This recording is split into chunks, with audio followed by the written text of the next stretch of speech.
Hello and welcome. This is the Daily Dharma. My name is Dina. Thank you again for joining. I hope that you find something here that will speak to you.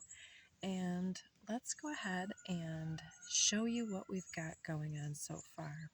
Cleansing the space, a little bit of black sage mugwort. My neighbors are apparently goading their roosters into crowing, so I hope that isn't too disturbing for anyone. Today I have set out a number of cards from the Dreams of Gaia Tarot. All the decks are listed in the description box below if you're interested in that. So what I've got laid out here, I believe tells a bit of a story, and then I hope that we'll be able to get into the two decks that I like to use, the Sacred Activations Oracle deck for clarification, as well as the Return to Spirit deck. So before I show you the cards that have been laid out here, I did have a channeled message this morning from the pre-meditation. So all of these messages are intended to be timeless. So whenever you get this message, if it resonates, then I believe that would be your clue. But at the time of this message, it's July 7th, 7/7 of 2024, and we're about 1 month before the Lionsgate portal, and we have just had our Cancer new moon, which was in some type of alignment with the stars Sirius. And so this is part of what has to do with the sun will be lined up with Sirius come the Lion's Gate on August 8th of every year. There's this alignment. And there's a lot of information on that. I don't want to go into all of that, but I did have a reminder from Spirit that we're about 1 month in. And so the preceding energy to Leo at the time of the Lion's Gate, Leo the Lion, we have the zodiac sign of Cancer, the crab. And so we're talking quite a bit about emotional waters, protective capacity, our ability to take an indirect approach, but to also be, as a cardinal sign, an instigator, someone who will take the reins and make the changes to feel better. So those things coming in. So I'll just give you a little quick peek for any that can read the writing and get something out of that. We've got the words coming through, power or level up happening now and overall in this year, but that is happening through a series of what can seem to be destabilizing or even debilitating circumstance, things that tend to interrupt the normal flow or normal approaches that we've come to be accustomed to in our life at 333. And so these redirects can come through as a loss of physical stamina or not being able to deliver as much as we expect out of ourselves, or placing our expectations too high on that flip side. And so questions of our ability to deliver and how much we are promising, and that continues to come up in some of the readings, possibly because I am, as a reader, somebody who does over exert myself. And so for me, this is coming through with some body limitations. I'm going to just take a moment to pull my umbrella around. It's rather hot and sunny here, so hopefully that'll stay. So yeah, my back is not allowing me to do as much as what I would like to, and what I've become accustomed to delivering for self and for others, my commitments. And it's coming through as a need or an invitation from Spirit to take that energy and put it towards something more creative. And so it's like I will sometimes um, configure my entire day based upon the things that I could be working on. And yeah, these things are fulfilling. They're part of the stepping stones that are going to lead into the things that I'm trying to co-create here with spirit, for spirit, beautiful things. And also putting my hands and my feet in the dirt and the soil and planting and getting the harvest at the end of the year. These are all things that are great, fulfilling exercises for myself, but they do take a lot of physical capacity. So even if it's a mental capacity, such as some type of a job that doesn't necessarily have us using our body as much as using our mind and our mental capacity and our ability to multitask, to navigate personalities, it doesn't matter where our energies are going. We're being shown that we, as a general, and each person will have more or less depending on their personality and, of course, where they're at and how things are hitting them at this moment, because chapters come and go. But we're being shown that many of us are, whether it's an overcompensating or over delivery, overdoing in some type of a way on the masculine polarity of our makeup, or otherwise, it's like we're overdoing in one direction instead of being balanced and working on all of these different gifts and tools that we have come here with. And so for the last few months, this word convergence keeps coming through, which comes up later. So these redirects are showing us that, even when we are incapacitated or held up, or some type of roadblock presents, that this is, as the I Ching says, when water is flowing down the mountainside and encounters a huge dam of elements, whether it be trees or rocks or whatever, there's some type of roadblock or obstruction. The water doesn't care. It just keeps flowing down, and it lifts and rises until all of a sudden it can spill beyond the sides or over the top or erode below with the rock and the sand. Over time, water can create its own channels. And I think that that's what we're being shown now, is that even when we are at rest, there are things that we can do. We can write, we can do creative things, draw, we can listen to music, we can take in some type of arts or theater, whatever your thing might be. We can sit back and relax and take in nature. We can appreciate the body and give thanks for all of the things that were so easily taken for granted when we didn't have a limitation. But so often, many types of personalities, myself included, we will get kind of caught up in the negativity or the story of, oh, well, I could sit here and be like, oh, I hurt my back and it's created a lot of pain. It's created a lot of this, and I can't this and I can't that. But it's not about what we can't. It's like, okay, there's this roadblock here, so it's not time for that. Pull back the energy to the self and say, what would you do if you had extra time and space, and to flow in that direction. So it's a test of our flow capacity and how we are able to not sit there and rattle the doorknob of a locked door and just let that be locked. Let that window of opportunity be closed, however temporarily, and then to look around and see, where else can we go? Is there something here that we can explore further or deeper, or go in a different direction entirely? It's like kind of a test of our ability to not get caught up in the negativity or the stagnancy or the wishing that one thing was different. It's bringing the power back to the present, to the earth, to the body, and seeing the resources and capacity that we do have to flow in whatever way that we can. Another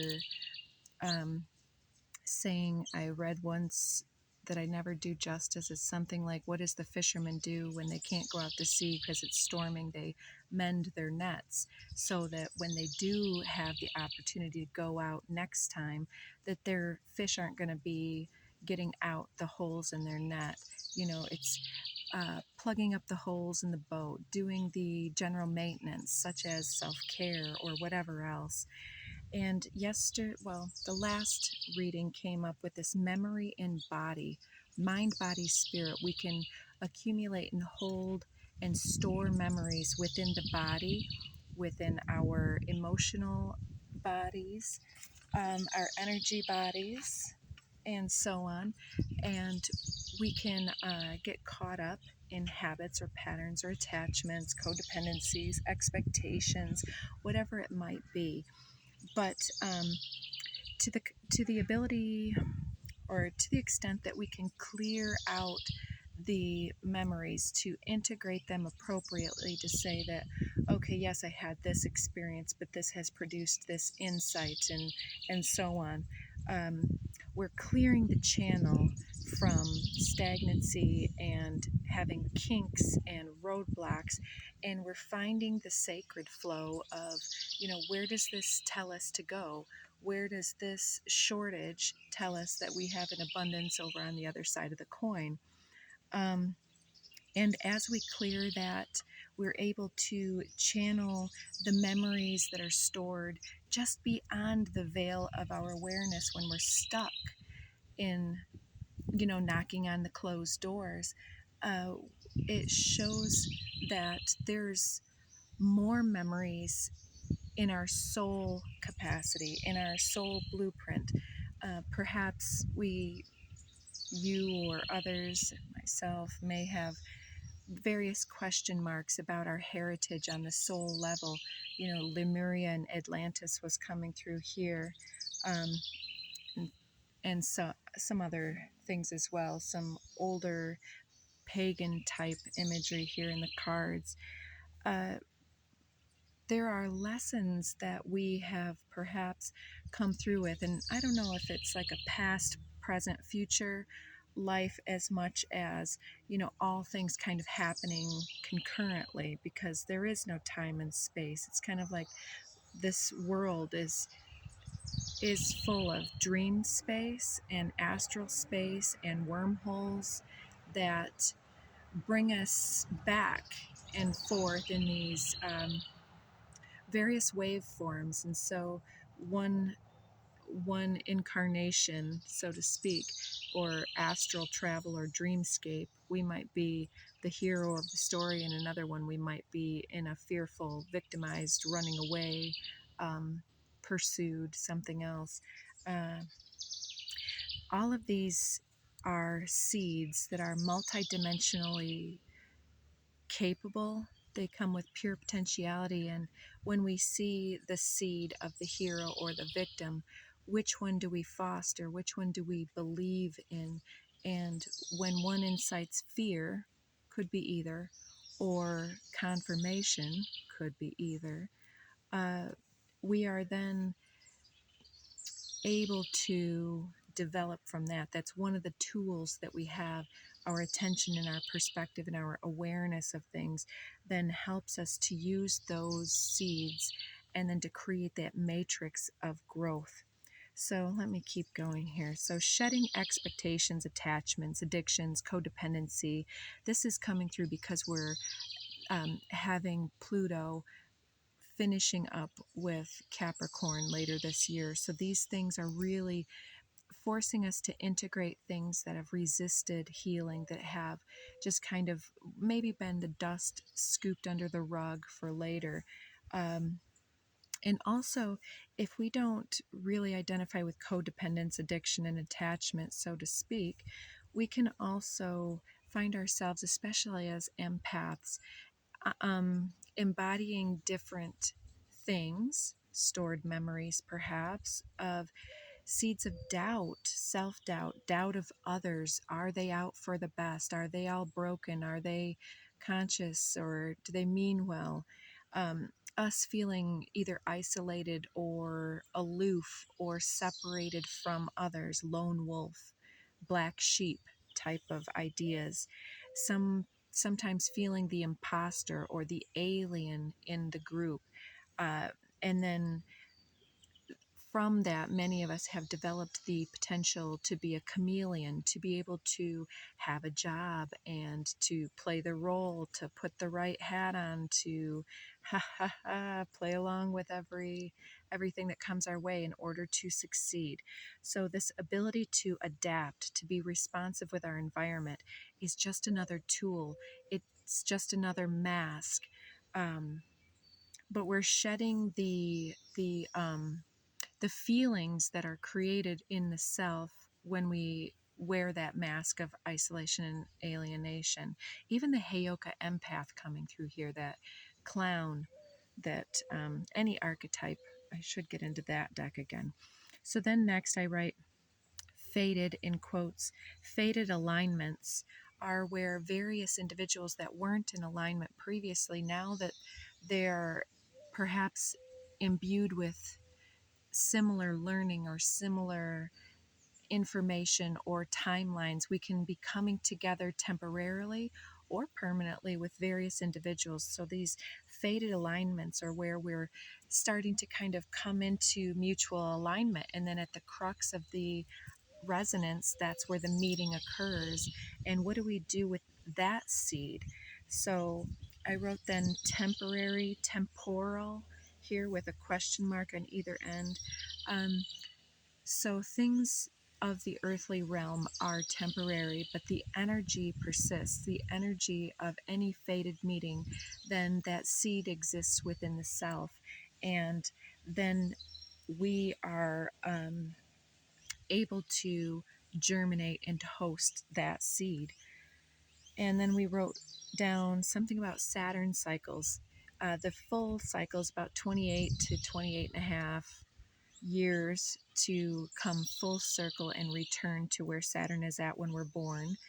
But then every 7 years, increments in our life of 7 years. That is the quarter, and then the half at 14, and then 21 years is the 3/4, 28 and a half-ish is the first Saturn return, and then you can go ahead and add sevens there. And even within that, even if it isn't that your age is an increment of 7 right now, you can still say that, oh, well, I had this one completely life-changing event, and oh, eureka, it was 7, 14, 21, 28 years ago. So something about that, or a seed for the future coming through in that, or for parents or children, things that have connected us with others, coming to some type of recurring cycles that return, recursive waves. Then something about the seed, the pebble thrown in the water, then germinating, coming out, ripple effect, and also the Merkaba field and how that expands as we are in the flow state, in testing our flow capacity, limiting what needs to be limited, and augmenting those things that have been dealing with scarcity, reappropriating our time, energy, and attention. And yeah, the recursive waves is like that life force energy that returns, and how we integrate and then emanate and then integrate and release and so on. And lastly here, travel is coming up, the places and spaces that we have been or aspire to go, even astral again.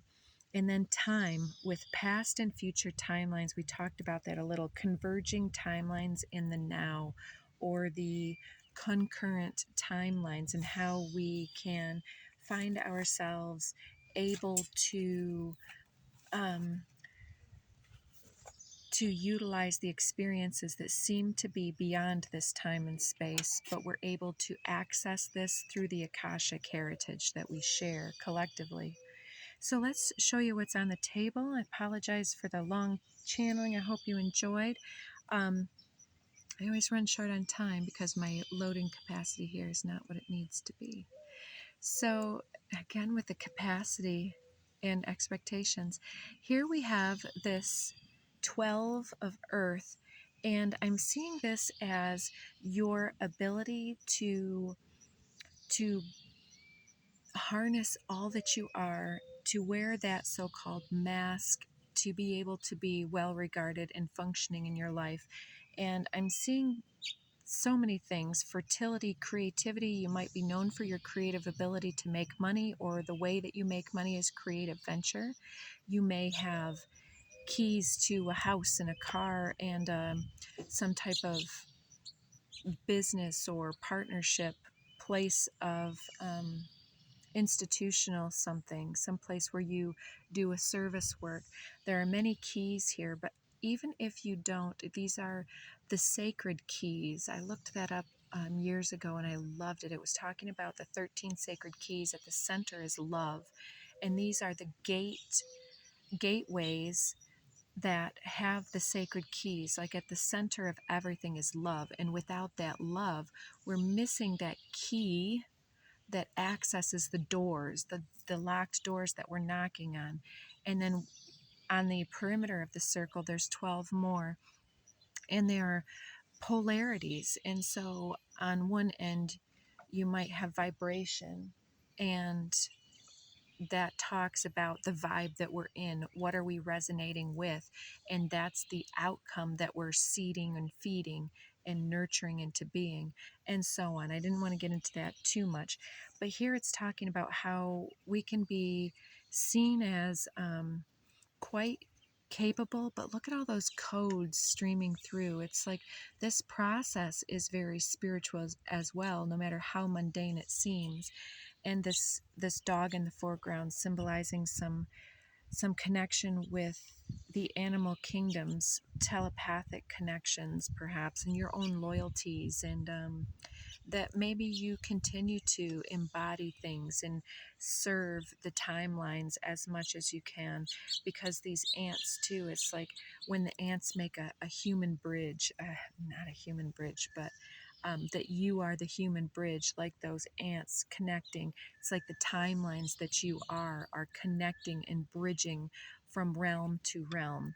And so I say that because this seems to be the social mask, that earthly, resourceful ability to plug in. And I don't know if maybe you even have an air ascendant or moon. There's that sword on the third eye here. It's like your ability to cut the crap and to see into the other realms. You're definitely multidimensional if you're watching this. So the second card shows this mermaid being almost this idea of her in prayerful, head down, not noticing perhaps the light that's shining through there.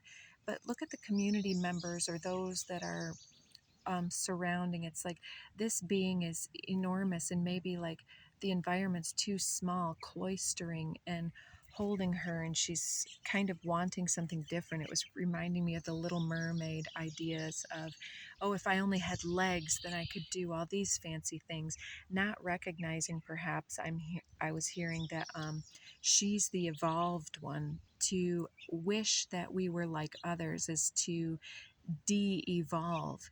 To wish for the comfort of not knowing is it doesn't serve. And so she's got all these pearls of wisdom as a crown, and she's praying, and then there's this light that starts lighting up, and she's praying for this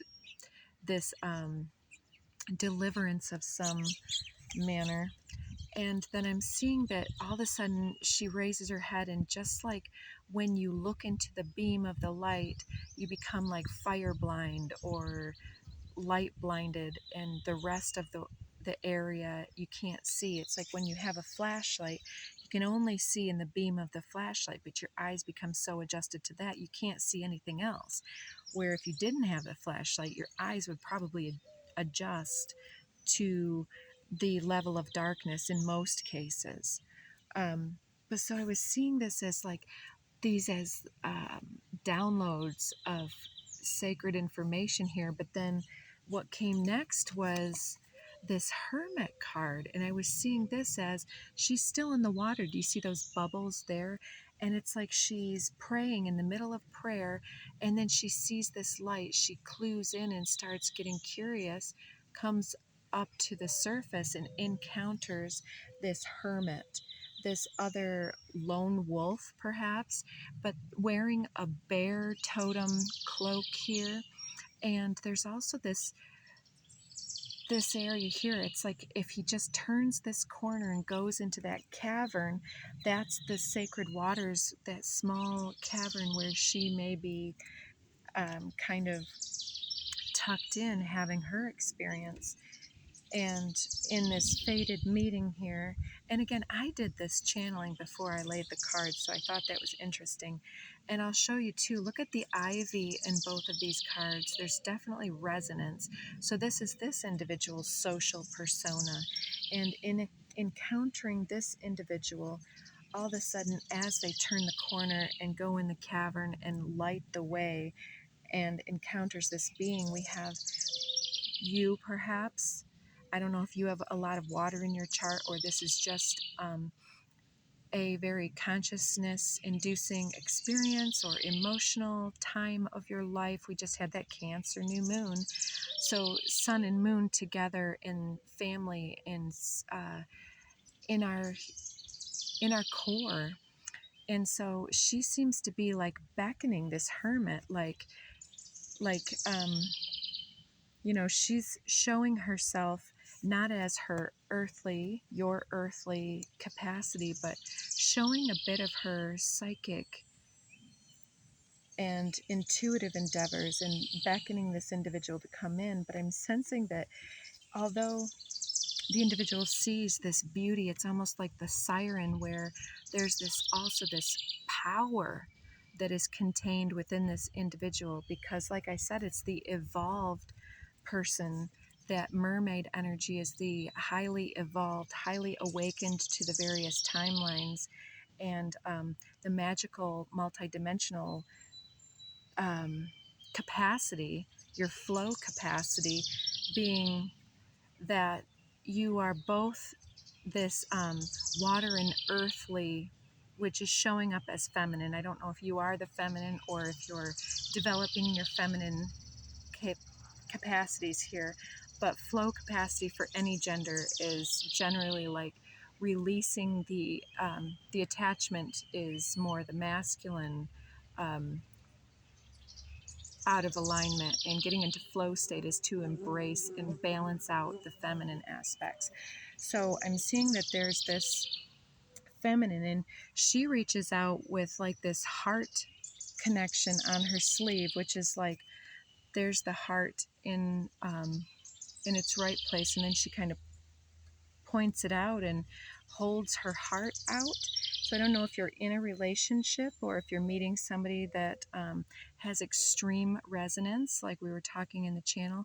But here is what this dragon essence within the self, the inner ferocity, is very protective and guarding this inner treasure, this heart passion, whatever venture or dream or calling, or even just your persona coming into this world, is like this great graceful ferocity, some kind of extreme ability to co-create something. And there's this little seedling here, this seed that has taken root, and this presentation is being on offer, shown to this hermit in this top line. And those have some underneath them, but I'm not going to have time to check that out. The second row seems to be like this next level, like this is already something that's at the basis type of a thing. Like this previous experience might be something from a different timeline, and then re-encountering, being reawakened. It's like that third eye is an eyeball here. When she first encounters this light, it's like being drawn in, like that siren, that temptation, that resonance from across the room type thing, which this seems to activate this fire essence. Here we have another ace. The other dragon was the ace of fire, the ace of earth, and this is the ace of fire. And see that cosmic egg with the spider on it. This seems to be spirit in general.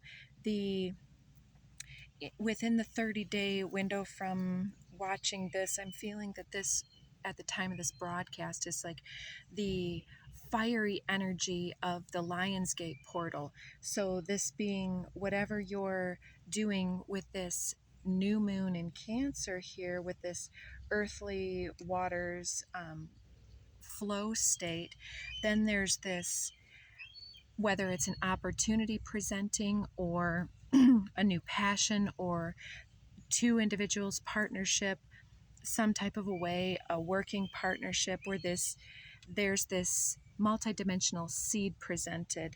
And then we have, oh, I'm going to have to hurry this up, both individuals. She has the fire in her hands and in her core there. He's got it on his staff.